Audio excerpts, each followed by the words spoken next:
So pull your lip. Say ah. All right. That's it. Bite down? No need to bite down. For any drool you might have.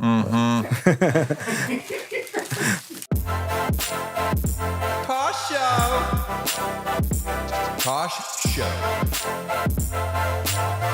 Tosh Show for show. Hey guys, it's Daniel Tosh, and welcome to another episode of Tosh Show, the most peaceful podcast out there. Can we get some light rain? Yeah, that sounds good. How about rain on a metal roof with an occasional thunder? Oh, this is peaceful. Can we add in some random animal noises? How about some ocean in the background? Oh, this episode is getting more and more zen by the second. How about some wind chimes? Can we add some wind chimes there too? Good. Just some soft piano in addition. It's a little overwhelming, I'm sure. What else? What else would help this show? Like a big train. A train? Yeah. Eddie. So peaceful. How you doing today, Eddie? I'm doing great. How You are getting excited for 4th of July? Oh, you know it. Woo! Where are you taking the family this year, Griswold? Well, I think this year we're going to spend it at the beach near the house. Oh, that's boring. The beach?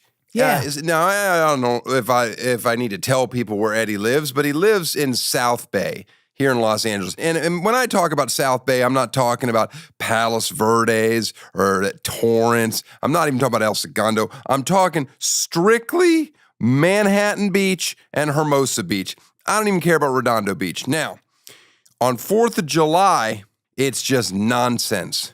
Girls from age 13 to 55 dressed like complete whores.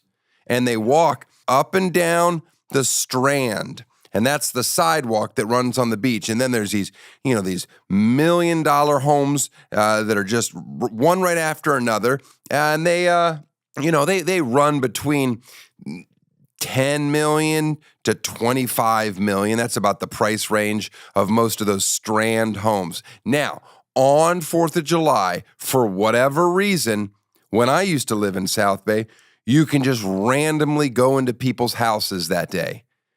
Every house is just opened up and debauchery is going on. It's just a party, just serving alcohol. And that's what I recall of 4th of July. So that's what you're going to do with your family, huh? I'm going to take them down to some of those big old houses and party. Mm-hmm. Oh, that sounds nice. You grilling this weekend? I will be grilling, yeah. How often do you grill? Grilled last night. I grilled like 3 times a week. You're a 3-time-a-week griller. I'm a once-a-week griller. Mm-hmm. The other day, my wife made me grill, and she did all the prep work. But then she hands me so many things, like it was, eggplant, and she wanted this bread grilled, and there was shrimp, and there was chicken thighs. Every single thing she gave me had a different increment of time that it needed to be grilled. And then, the sheer number, when you give me shrimp to grill and just give them loose, mm-hmm. and then vegetables, and they're just loose, they're not on a skewer. Now I'm spending, I'm burning every hair on my hand just in there way too long. It's like, it just needs 2 minutes each side. Oh, great, there's 300 of them. Right. I mean, if you're looking, you ain't cooking. I know that. Oh, I find it painful. There's just a lot of grilling, a lot of flipping. I was annoyed. And then she's like, oh, well, you know what? You could have done the eggplant a little longer. Nobody wants to eat that shit anyway. Tastes like mush. Are you a gas grill guy? Yep, got a Weber. You got a Weber? Got a Blackstone to also flat top. Mm. I'm pretty sure I have a Viking. You have a wolf. I have a wolf? I have a wolf. That's good. I don't even know. It's a wolf. It's got red knobs. I love it. She works right away. I've never used the rotisserie thing in it. And it's got a sear thing. I've never used the sear thing either. There's a lot it does that I don't use. There's lights inside of it. Don't use those either. I'm always shocked that they work. Seems like that'd be too hot. for lights. I really just set it to medium high for anything, no matter what I'm cooking. Sometimes when I do chicken wings, I do the high heat on one section and then just set them on the other side where there's no heat and just, it takes 30, 45 minutes. That's as fancy as I get. Oh, I also do something with a baked potato that I think is pretty good. You take a baked potato. This is how I grill my baked potatoes. And I take a fork and I stab it a million times all around. And that's dangerous because a potato is dense. And then I smother it with olive oil, tons and tons of olive oil. And then I double or triple wrap it in aluminum foil. And I grill it for about an hour 15. And basically, if done right, it comes out like a twice-baked potato. It's almost like mashed potatoes when you open it up. Oh, that's fun. Well, all this grill talk is misleading because today's episode is about Grillz. Enjoy. Tosh Show. My guest today believes that the key to a beautiful smile is to have the words baller written in diamonds on your teeth. He's the grill maker to the stars. Please welcome Alligator Jesus. Thank you. Do you want me to call you Alligator Jesus at all time? I mean, that's what my mom calls me. So She calls you Alligator Jesus, never even shortens it? she shortens it to Gator. Oh, There. just a gator? Yeah. But who gave you the name Alligator Jesus? Not me. It was everybody that was teasing me. So if you see that line right there, there's a little scar. I still have a pin in my wrist from wrestling an alligator when I was younger. I used to catch alligators and mess with them too. Yeah. I mean, it's molesting. It's like a arrestable offense in Florida. Not when I was doing it. When I was doing it, we were like yanking them out of ponds off the golf course. Yeah. And like throwing them in the river, and the country club guy would give us $50 for getting rid of them. Exactly. It's like a thing that in Florida, it's very normal. Us Florida guys, we know, Florida, whatever. But I went with Native Americans. I went with Miccosukee Indians on an airboat, and we sought out a very gargantuan, big-ass alligator.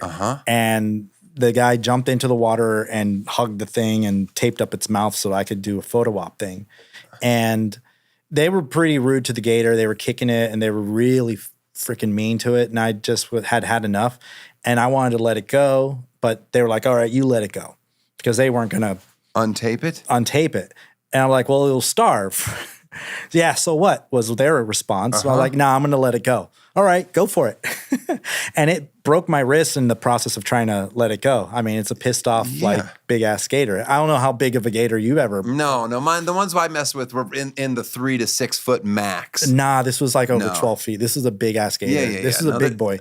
And it holding on to it, it broke my wrist, and this thing swelled up. I was 23 because I was under 25. I still had my mother's health insurance. Okay, so that's where Alligator Jesus came from there, because you should be dead? They made fun of me because I was trying to save the gator like some sort of alligator Jesus. And it was just a... Makes sense. I like it. No, I'm happy with it. Born in Miami? Born and raised in Miami. Are you Cuban? Yeah. All 100%? 100%. Mom born in Havana. My dad, on a technicality, born in New York, but Cuban.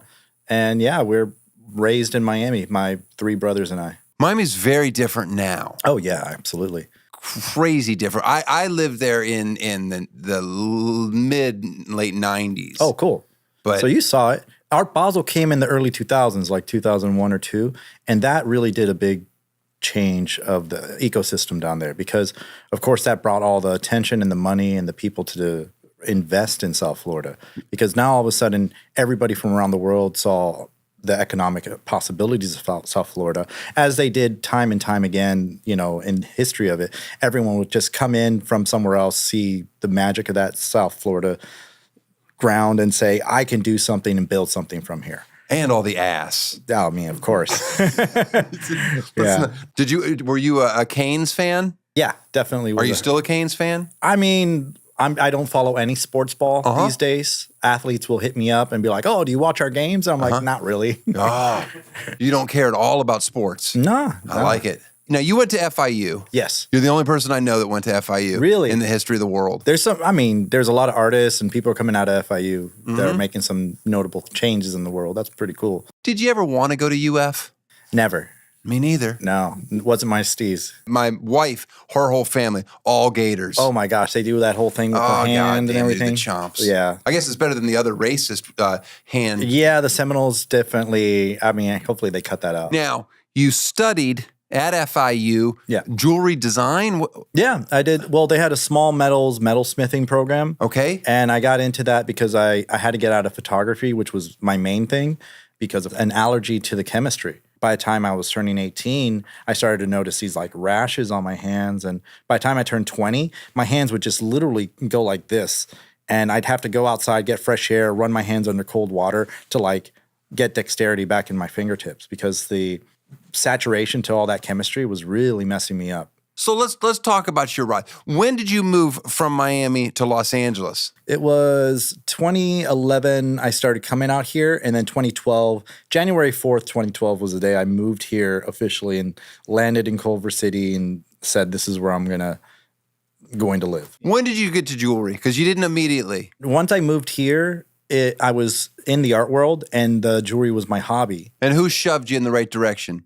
Murakami, Takashi Murakami. He's the one who I came out here working with him. And he was like, he had already seen your jewelry before. You know, it's a funny story. I was a curator and art director at a museum on a lunch break. And I'm walking down South Beach on Washington Boulevard. There's a pawn shop next to a nightclub, as there is. And I looked and I did a double take. I'm like, that's a fucking Murakami in the window there. And it was a gold sunflower eyes, like the sunflower with a smiley face, inside of a skull that was completely covered in diamonds, and it was a ring, but it was blatantly a Takashi Murakami artwork. I recognized it. And I went into the pawn shop, asked him if I could see it, and the guy was kind of like, this fucking thing, you know, I've had it in my window in the store in Miami downtown, and no one's looked at it for 2.5 years. Here you go. You want it? $6,000. I was like, are you kidding me? We just sold Murakami prints for like 20 grand at the gallery that I was working with in LA. Oh, but were you positive you knew what you were doing there? It was signed on the inside. It had like the monogram. It had a serial number. It had the carat weight. This was as legit as it could be. So, you know, I put a deposit down, $600. It's like all my money at the time. And I went upstairs and called Kai Kiki, his organization in Long Island City. And they were very dismissive of me. And they're like, you know, why are you calling us about this thing? But then, a Miami Beach detective was at my door the next day asking questions about me. So we went over to the pawn shop, and it turned out the thing had been stolen from Murakami years before at Art Basel. And it was like a story that Murakami and his people really wanted just to go away. They didn't want this thing to resurface. Whatever. I guess insurance had been paid out. So then this thing kind of popping up again was a problem for them. Was it dangerous? Were you ever in danger? No, but I did go to Kai Kiki, and they were very much like, oh, thank you for coming. Please leave. They were like not wanting to address this situation. Did you get paid out at all? No. I did not get paid out, but it did open a lot of doors. Like, you know, doors opening. That's pretty cool.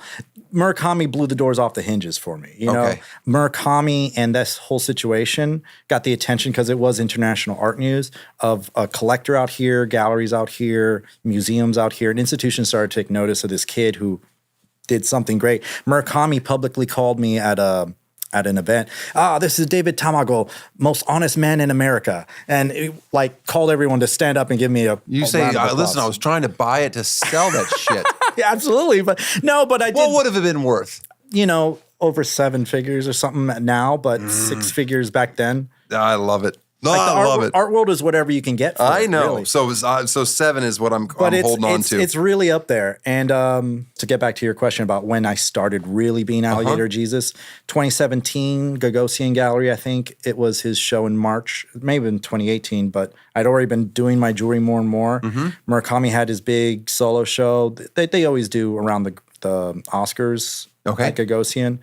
And Murakami sees me, and he just beelined it for me, grabbed me out of the crowd, and he's like, oh, David, how are you, Mr. Tamago-san, blah, blah, blah. So good to see you. Glad, thank you, you're here. And I'm like, mind you, this has been years I haven't seen him. And Don't do an impression. And he pulls me over and introduces me and says, "Oh, Pharrell, Ben Baller, this is David Tamargo, best jeweler in America." And I'm like, what? There we go. Ben Baller. And he's like, "Yeah, your Godzilla ring was amazing, this and that." Like, I'd shown him a piece back in 2013 that I'd made like in 2010. So I'd been doing jewelry all the time. And he was telling me all those times, stop curating, stop working in art, don't work in film, do your jewelry. That's what you're really passionate about. That's what you're great at. Because you did do everything out here in LA. Yeah. You were like wanting to do film, all of it. People like me, we are just resourceful. That Miami hustle, we're like always figuring out how to get things done. I mean, you're. Let's be clear. You're not to knock the wonderful people of Miami. Your hustle is not necessarily. Some people in Miami, a little less hustle. Yeah. Yeah. There's some people that I kind of would like to push a little harder. Like, hey, there's definitely a thing called Cuban time. You know, I'm well aware of Cuban. I've lived on Cuban time. Yeah. I've been to a Miami Heat game where there's no one at the basketball game until the middle of the second quarter. Do you believe in ghosts? Absolutely. Oh, interesting. Alligator Jesus believes in ghosts. You know, I went to the Quad Cities and I had like close encounters with ghosts and stuff. And if it weren't for like those kind of situations I was put in there, like I'm a scientific brain kind of guy. I can't explain those things. Well, is it drug related at all? Not at all. I'm sober as hell. You know, I've never been a drug user. You never? Not even casually. What about hallucinogenics? Natural? Like a mushroom or something like that? This microdosing is very common right now. Yeah. But like I was at Burning Man a couple years ago and I wanted to do a 0.5 gram and somebody's like, "Oh, here, take this chocolate. It's half a gram." I eat it. You can't trust their math. And then, of course, it's, "Oh, my bad, that's 5 grams. And, you know, I was floating. That was the harshest, craziest drug trip I've ever had. And is that the story where you ended up having to take off? Oh, yeah. Yeah. That is that story. You heard that? All right, just go on. Who calls that needs an emergency grill while you're on 5 grams of mushroom? She's the only one in the world that I would say I would allow to have a Grillz emergency, and it's Madonna. Okay. And she needed me in New York like tomorrow. So then that's a situation where like I just laugh because I'm at the center of Burning Man itself. I'm at the Man. When I got the wild service, it just came into my phone. And I'm like, am I hallucinating this? Her executive assistant says Madonna needs me in New York tomorrow. Well, you can have me if you get me from here. And I just took a selfie at the Man. And she figured it out. You know, so you took a private jet to New York, a helicopter. Well, yeah, it was all that shit. Like, you know, Burning Man has everything you need. If you need it, it's there. And, you know, if you need to get off the playa, there's a helicopter that'll take you to Reno. Reno, you can catch a PJ. From there, I went to LA, grabbed my tools, got a red eye to New York. That was the most efficient thing. Am I supposed to say PJ? I mean, that's... God damn it, that sounds better. That sounds better. You get to a level and you just start taking more comfortable means of travel. I just like the term PJ. I just never said PJ. Start saying PJ. Well, you call it soda, not pop, right? You grew up in the South. I think I call it soda. Yeah. I mean, that it just depends on where you grew up. All right. Where you grew up, if you call a private jet a PJ or not. All right. If you grew up with it. I did not grow up with it. Was Grillz always going to be a specialty or no? Not at all. It was definitely not something I was interested in doing because I had made Grillz in Miami. But Grillz back then were very much street culture. And street culture doesn't pay the bills. Does not. And those kind of clientele, definitely they bring things from the street. That attitude, that swagger, and then that aggressiveness and threatening attitude when it comes down to pay. That's always fun. And there's a very competitive nature in Miami for Grillz. Like people are always saying, I can do it cheaper. But like that cheaper person, they're either cheating the carat, which is like if you're paying for 14 carat, they're giving you like 11 carat or 12 carat. Okay. And they're putting more alloy. So you're not getting exactly what you're paying for. Yeah, of course you're getting it cheaper. They're not honest businessmen. Like me, everything that I do, I can put my name on it because I'm casting it myself. I put the actual diamonds. But I hear about New York jewelers and other places where these big rappers, in fact, there's a very famous rapper here who his entourage gave me a broken piece of jewelry to assay, which is melt down the gold, extract the diamonds, and they wanted to make something else with it. And they had paid a substantial amount of money, 6 figures for this necklace, and it was in pieces. And it turns out once we assayed it, it was like 9 carats, not 14. And the diamonds, I actually gave him the diamonds to look at the diamonds, and he was like, nah, these are VVSs, which stands for very, very slight inclusions, which you should not have any perceptible things inside the diamond and imperfections in it. And I gave him one of the diamonds to look at with a loop, and he's like, well, it's all that stuff inside the diamond. And I'm like, those are inclusions. These are included diamonds. These are trash. Like this famous jeweler that he spent all this money getting this jewelry piece from. And they accuse you of lying or no? No, because I literally made sure that he was with me throughout the process. I like to Right, you inform have people. to almost do that now. You can't like take stuff away from people. No. There's a lot of stuff like that you hear about, like, oh, if you take something to get resized, make sure they do it in front of you and stuff. But I never do it with my wife's ring. I'm always like, just go clean it. Yeah, What are you going to do? Are you going to swap it? But yeah, I mean, that's Maybe. a definite thing in jewelry. So grills weren't really my thing because the clientele are very thuggish back in Miami. And it wasn't until I got here in LA that Or we have a classier thug? no, I was very ingrained in the rave community and the after hours. Did you go to raves? Tons of Yeah. But you didn't. You were never like into ecstasy or anything. Like I was that. always known as like, oh, Alligator's there, but he's partying drug free. And people would always say, I don't know how you do it. And they're like, jaw jacking from cocaine and whatever else they're doing. And I'm like, I have never done cocaine in my life, ever. That's all going to change right now. I've seen how it destroys people's lives. Yeah, all right, so you're clean, you're straight, and but the rave world was what kind of? Absolutely. And that community, that plur, peace, love, unity, and respect, that principle in the rave community is definitely a really cool concept in any community. It mirrors that of the Juggalo community, which is what I really came from. That's what I forgot all about. How could you forget? One of the first things you did was did you create their website? What did you Well, do? I was making websites for Insane Clown Posse. Yes. For people that don't know what Whoop, a Juggalo is, whoop, whoop. A Juggalo is a fan of and a loyal part of the community. Did they pay you in Fago? They paid me in something better. Good. Clout. Let's get back to. I want to get to Grillz again because the pandemic, oddly enough, made your business skyrocket. Did you see that article Flaunt Magazine wrote about me? No. It was called The Pandemic Hustle. And they documented how I sat on my hands for about 2 weeks, and then I was like, I can't handle not doing anything. I watched Tiger King and I'm like, that's it. I gotta get out of the house and do something with myself. So I decided to finish up all the orders that I had pending. And I started a drive-up service where people would drive up to my house. They'd crack their window open and I would be in full PPE, gloves. I had extended gloves. I had a painting suit, mask, all the nine. And I would take their impression through the cracked car window. Okay. And then take that impression, drop it into a bag of bleach, and tell them, drive off, Venmo me, and I'll make your grills, and you can come and pick it up the same way in a week. Okay. And of course, EDD money started to kick in, and people started to get all those paychecks coming in for unemployment. That's so many people couldn't going to your stop house. themselves. So many people. When did you decide, hey, this is too much. I got to get this out of my house? So I was making I do everything in downtown in the jewelry district. Right. That's where I produce it and fabricate and everything. And I was so busy making stuff that I had to stop doing it at the house. So I had people just driving up to me in downtown. And it was when someone tried to mug me, and literally, I don't know if they're trying to mug me or it was just a crazed guy with a knife walking up to me while I was making an impression with someone from a car.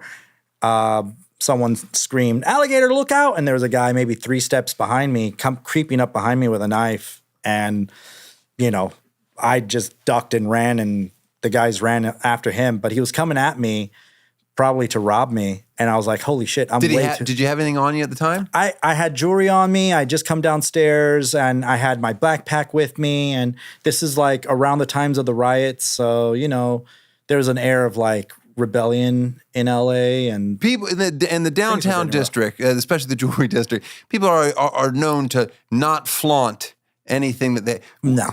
The richest person down there is walking around with just a paper bag. A paper bag and a black T-shirt, no chain on.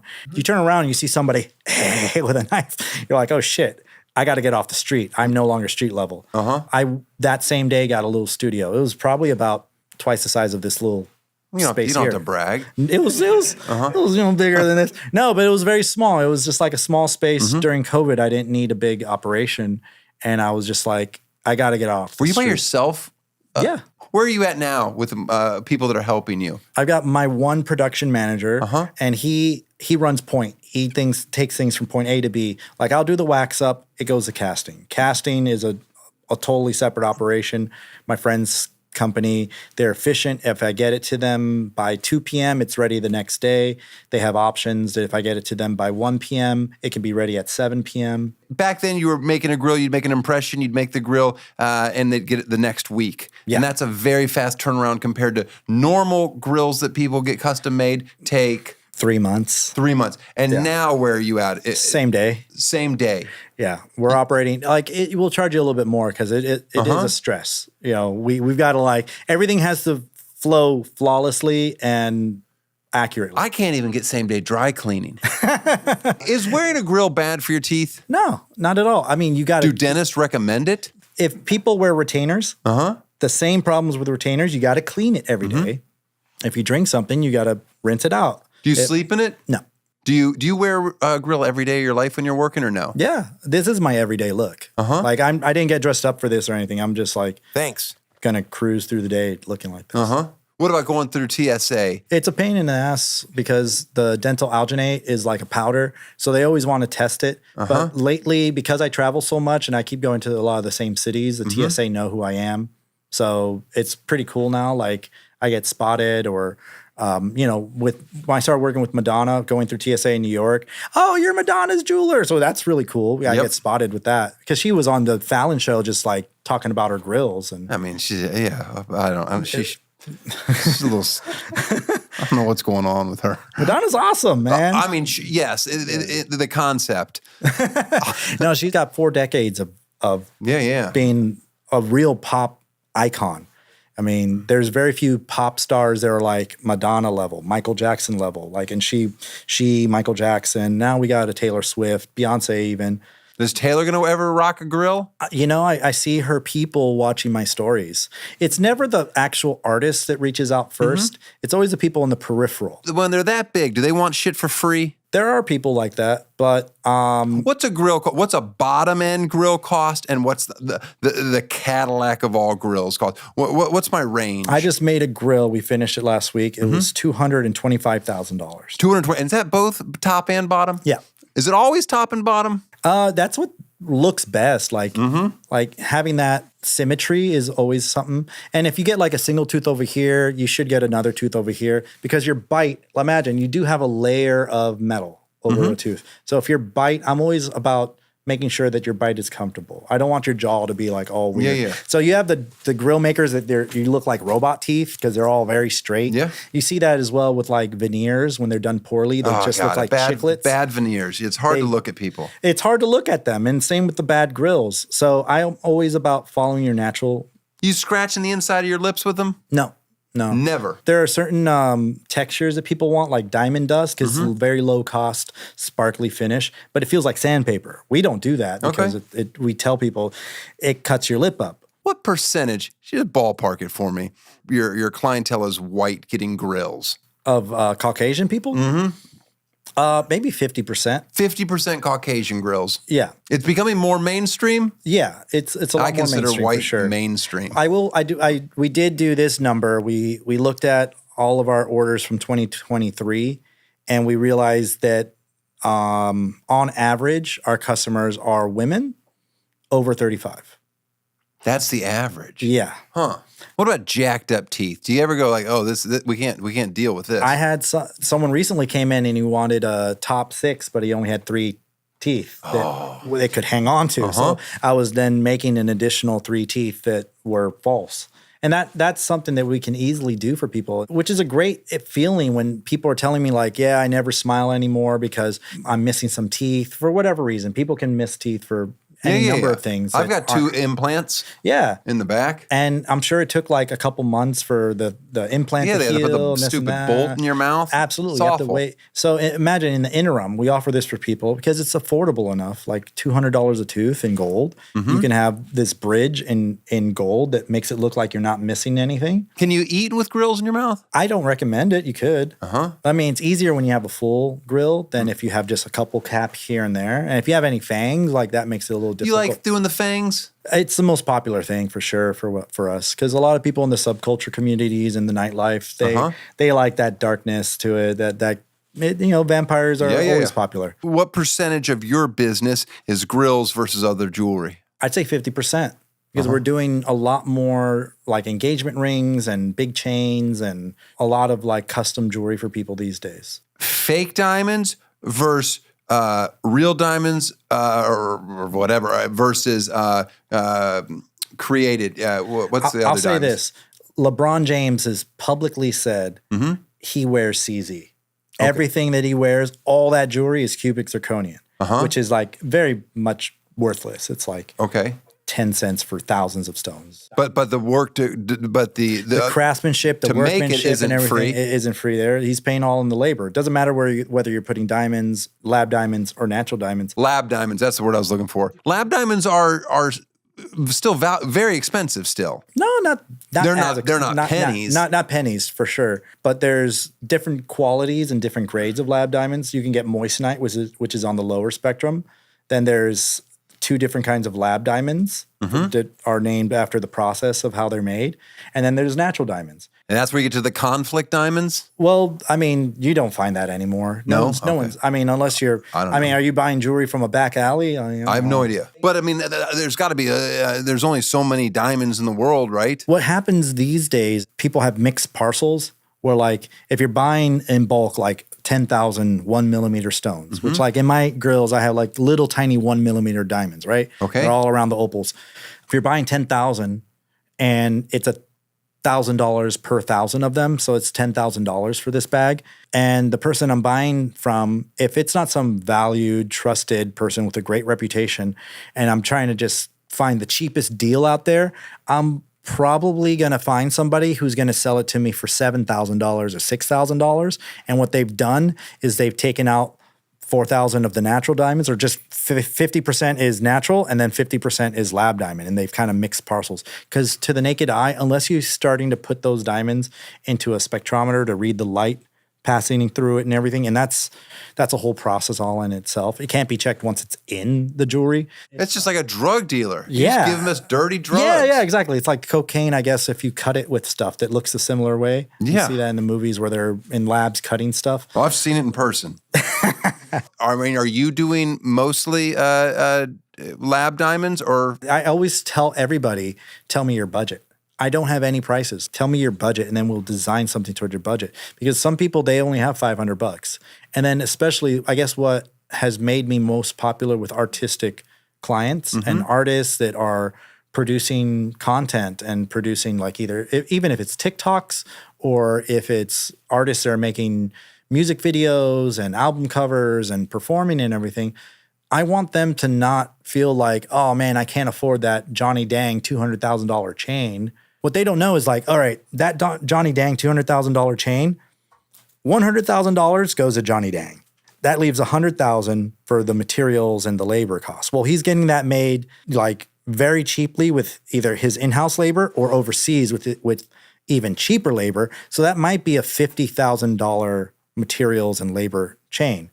$150,000 of that thing is like, you got to cut that middleman out. You got to cut that middleman out. Or I just tell them like, you could get a $50,000 chain, which is very easily attainable from someone like me. And, if you don't have the $200,000 and the Johnny Dang stamp of like, I got it from Johnny Dang, which says a lot in the community of rap, but you want to have that look, you can get one made in silver with CZ that looks just as good. And mind you, if people like the Kardashians are no longer really wearing fancy jewelry because of what happened to Kim in Paris, where they broke in and were robbing her of all of her jewelry, celebrities are more and more switching to lab diamonds or even silver and CZ Yeah, but stuff. you're still going to get robbed, whether they tell you it's fake or not. You just got that part. I love Bad Baby where she was on record saying, I can't wait for the day someone tries to steal something from me. I'm just going to give it to them. Let the stupid asses take it. And it's not worth anything. Chad Johnson, a pro football player, Ocho Cinco, he always bragged about never buying real diamonds. You can spend your money on better investments than that. I mean, the only thing that has a resale value is the natural diamonds. The labs no one wants to pay. Oh, they don't resell. Interesting. Your company, your office space, what kind of insurance do you have to pay? I'm getting even new insurance now because it's like, is it crazy. Horrible? No, it's not. It's not horrible. I mean, what's the most diamonds you've ever had in your? We don't keep a lot of inventory, if any, in the studio. What about you? Ever let people borrow jewelry? Yeah. Goes over my head, but a friend of mine came over and yesterday was like, hey, so-and-so rapper and so-so rapper. And I'm like, oh, this rapper from Wu-Tang and that one needs some chains here. Just take this. They're brass and glass. But, Bad Bunny, Megan Thee Stallion, Lil Nas X, all these people, they're not always buying this stuff. They're renting it or they're borrowing it from jewelers. And there's plenty of stuff being rented from Beverly Hills, but you'll see the same design over and over and over again. When we make low-cost rentable stuff, it has really cool design involved in it, and it looks good, and it makes the artist feel like, oh, I'm getting something unique because it came from Alligator Jesus. And they know that if it's something that's really unique and really custom, I'm not just going to loan it out to a bunch of people. Right. I don't want Ice Spice to borrow the same chain that Doja Cat wore. Those two women should have their own identity and they shouldn't be wearing the same thing publicly. Do you think you'd ever become mainstream enough that you would have your own line that, like at Christmas, like the Zales, the big Alligator Jesus' new blank forever pennant grill necklace at Zales? Every kiss begins with Alligator Jesus Grillz at K. These are things that, do you strive for that type of mainstream success? Nah. No. Nah, if it's not fun, I'm not going to do it. And look, we're here for a very short time and I want it to be because you're on the street with diamonds. Yeah. People are coming at you with fucking knives. I want to have fun doing this. And sure, maybe I don't have kids, but I'll leave like a legacy to my kids and who cares after I'm gone what they do with my legacy. With your legacy. Yeah, I at least had fun doing it. But it's very much all about me interacting with people, and I still love making art. Alligator. The alligator has in your logos 2 heads. Mm-hmm. Where'd you come up? What's the significance behind that? There are decisions in your life every day that we make that could lead you in one direction or another. And having the 2 heads about it, it's like at least the acknowledgement or the awareness of that every decision you make in your life could lead you down a path. Okay. Anybody that's on my show, I always give them something from my house that I don't want anymore. I'm giving you this from my house, but it's not that I don't want it anymore. My wife's aunt, Travis Blanton, she is an artist in Vero Beach. Oh, cool. Does ceramics. So you give him a wine stopper. That is fresh as hell. I should have named my company $1 Million and people would give me $1 million. Yeah. No, I'm giving you an alligator stopper awesome. instead. I like this though. Now she has to send me another one. How big is your community? How many people are actually making grills for this specific clientele? It's worldwide. No, I understood, yeah. But is there hundreds of jewelers or is there less? There's about 100 of us out there. At the top, yeah. It's not competitive? There's definitely people that feel like it's competitive and they're lost because I make a much better friend than a competitor because, first of all, you're only competing with yourself in what you do. Clit rings. You ever make one of those? We have. Do I need to get an impression, or can you just ballpark it? Speaking about clit impressions, I brought everything to make your dental impressions. Oh God! But is this the same type of impression that you do at the dentist when you're like get fitted for something? Because those things make me gag. You've only done it in the U.S. because I don't use the U.S. stuff. In fact, the U.S. stuff is not even legal in the EU because of all the chemicals and weird shit. Will it pull out a filling that make people gag? No. Not this stuff. Okay. So I import my dental alginate from Denmark. It's color changing, so it's not like in your mouth for like 20 minutes or whatever. How long is it in my like mouth for? 30 seconds to 45 seconds. Okay. It's really quick. And it's the most accurate impression. I'm paying for my grill. No, you're not. Yeah, I am. Oh, you're a I celebrity. support the artist. All right, that's cool. As long as it's cheap. It can be whatever you want. I have to tell you my budget. My budget for my grill. What's that? 300,000. 300,000 is my budget? He'd break a.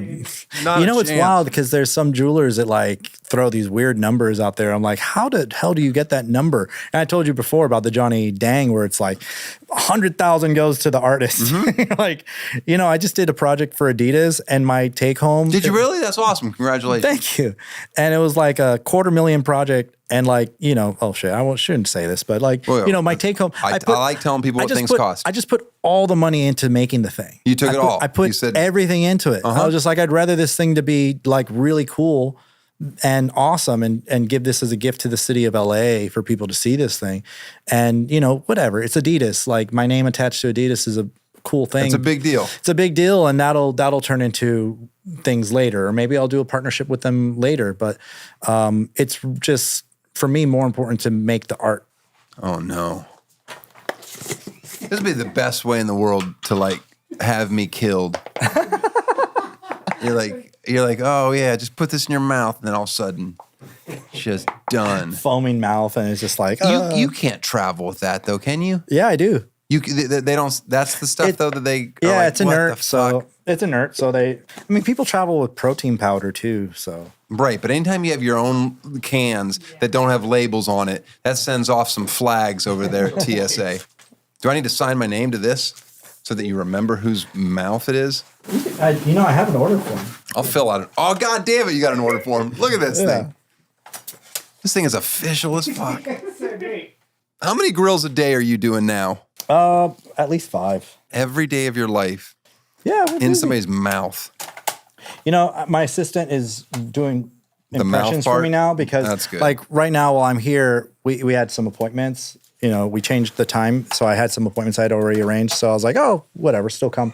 My assistant's able to get the. Look at all these upcharges. It looks like you're getting your tires rotated. Cutouts? Do I want any fangs? No, I do not want fangs. I'm just going to let you go willy-nilly and do whatever you want. Would you like a top or bottom grill? I think a top. Couple teeth. Yeah. I mean, I gag just if I hold a pen in my mouth. You'll be fine. So pull your lip. Say ah. All right. That's it. But now? No need to bite down.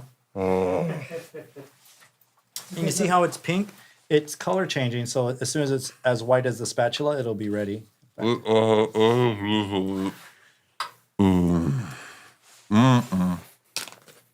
For any drool you might have.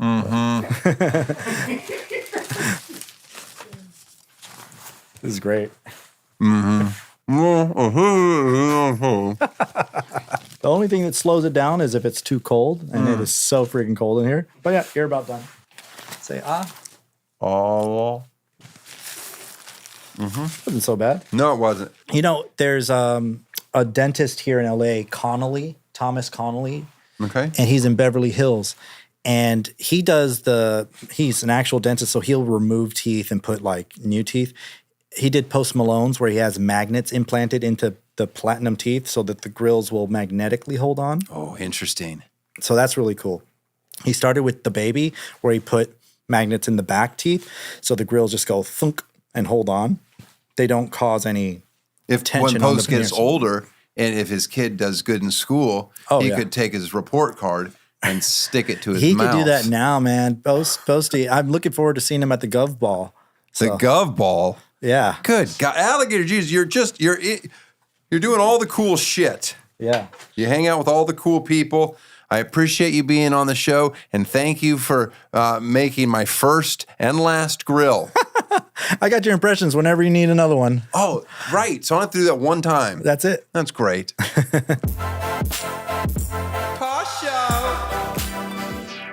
I want to thank Alligator Jesus hooking me up. I look different, right? You like that? My first grill. What do you think? You look different. Got yourself a little top pony, little man bun, looking all Jason Momoa up in this motherfucker. Yeah, look at us. All of a sudden, I got a little more street cred. Killing it, man. Killing it. Hey, should I tell them what happened the other day? Guys, another great story. Carl, you want to hear it or no? We do it? Let's do it. My son had a friend over. They were playing in the pool. I was swimming with them.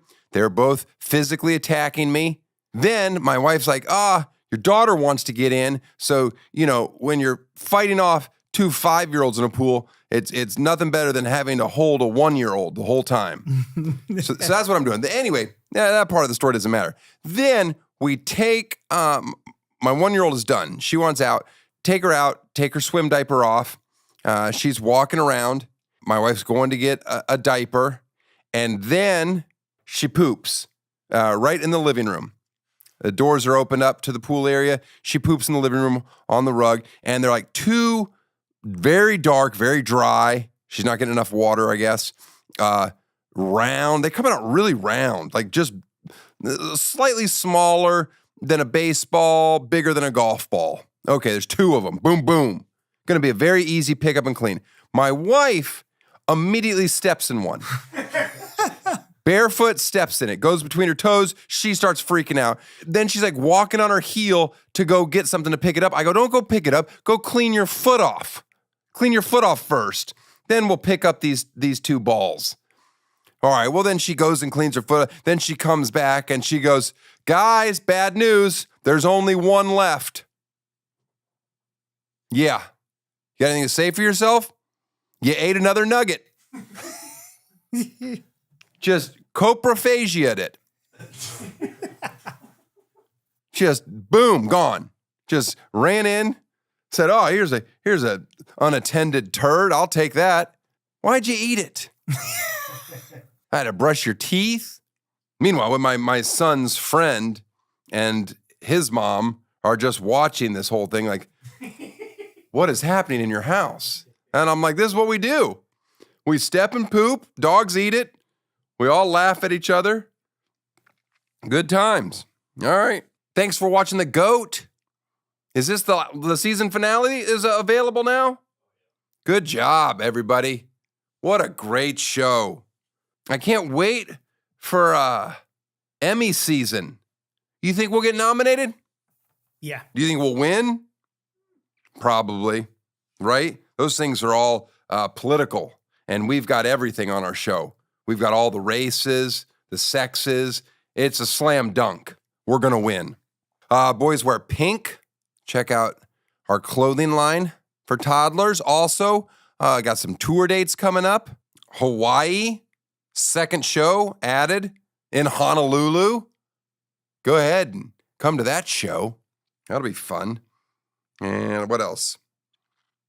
One of my son's bedtime stories. Reminder, if you're just listening to his nonsense, if you're watching on YouTube, it is subtitled. See you next week. Once upon a time, the little lions. All they wanted to do is roll. But every time they rolled, it sounded like this. Feet, feet. Every time they rolled, it sounded like a mouse. So, they ate a bitter lion. And then they tried to roll around a lion. And they twisted it so far like feet, feet, feet. So, more daddy lions, and then they tried to roll, and it sounded like that. And they were so happy. The end. Tosh Show. Tosh Show. Tosh Show for show.